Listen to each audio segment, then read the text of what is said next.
ఇదో ప్రత్యేక సందర్భం.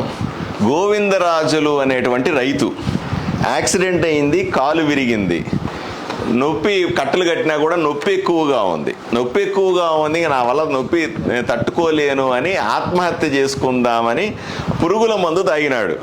తాగితే ప్రాణాల మీదకి వచ్చింది. వెంటనే హాస్పిటల్ తీసుకొచ్చారు. హాస్పిటల్ తీసుకొస్తే ఇప్పుడు మేము ఆరోగ్యశ్రీ తీసుకోము, లేదా ఆరోగ్యశ్రీ స్ట్రైక్లో ఉన్నాము, కాబట్టి ఇప్పుడు సాధ్యం కాదు అని చెప్పినారు. అయ్యా లేదు, మీరు లేదంటే మీరు కర్నూలు తీసుకుపోండి అన్నారు. ఇక్కడి నుంచి కర్నూలు అంటే 2 గంటలు 3 గంటలు ప్రయాణం చేయాలి. అంతలో మనిషి ప్రాణం పోతుంది.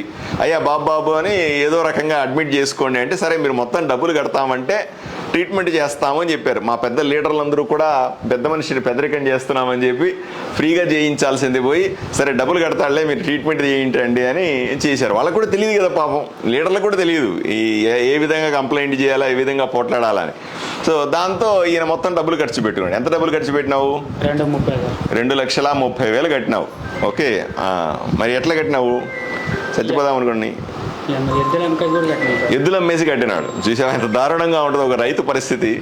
ఎద్దులు అమ్మి చివరికి 2,30,000 రూపాయల హాస్పిటల్కి కట్టి చికిత్స తీసుకొని బయటపడినాడు ఆయన జీవితంలో. ఇది ఎంత భయంకరంగా చూడండి. మళ్ళీ చెప్తున్నా, ఎన్టీఆర్ వైద్య సేవలో ఎటువంటి ఎమర్జెన్సీ ఉన్నా డబ్బులు కట్టాల్సిన పని లేదు.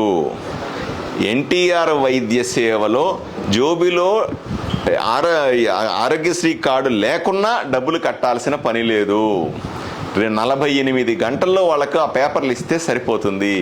ఎవరైనా సరే చికిత్సని నిరాకరిస్తే, నేను చెయ్యము, డబ్బులు కడితే తప్ప కుదరదు అంటే 104 కంప్లైంట్ చేస్తే గంటలో మీకు అన్ని రకాల చికిత్సలు ఉచితంగా జరుగుతాయి.